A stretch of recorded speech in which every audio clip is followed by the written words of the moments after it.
தல அஜித்குமாரோட மங்காத்தா படத்தோட வெற்றியை தொடர்ந்து அவர்கிட்ட கேட்கப்பட்ட கேள்விக்கு அவர் தந்த பதில் இதோ. சூப்பர் ஸ்டார் பதவிக்கு நீங்கள் ஒரு காலத்தில் ஆசைப்பட்டீங்க. இப்போது எனக்கு அல்டிமேட் ஸ்டார் பட்டம் வேண்டாம், தலன்னு யாரும் கூப்பிட வேண்டாம், ரசிகர் மன்றங்கள் வேண்டாம்னு சொல்லி படத்தோட எந்த ப்ரொமோஷன்ஸ்லேயும் கலந்துக்காமல் இருந்தும் கூட மங்காத்தா படம் எந்திரன் படத்துக்கு அப்புறமா கிராண்ட் ஓப்பனிங் கிடச்சிருக்குன்னு பாக்ஸ் ஆஃபீஸ் ரிப்போர்ட்ஸ் சொல்லியிருக்கு. இது மக்கள் உங்களை சூப்பர் ஸ்டாராக ஏற்றுக்கிட்டதா அர்த்தமானு கேட்டதுக்கு துரோணாச்சாரியரோட அர்ஜுனனை மக்கள் தான் முடிவு பண்ணணும்.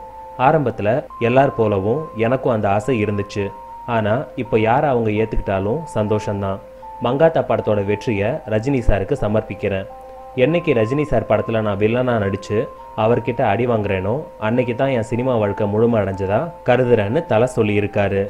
கொட்டு வாங்கினாலும் மோதிர கையால் கொட்டு வாங்கணும்னு நினைக்கிற தலையோட ஆசையை தலைவர் நிறைவேற்றுவாரான்னு பொறுத்திருந்தான் பார்க்கணும்.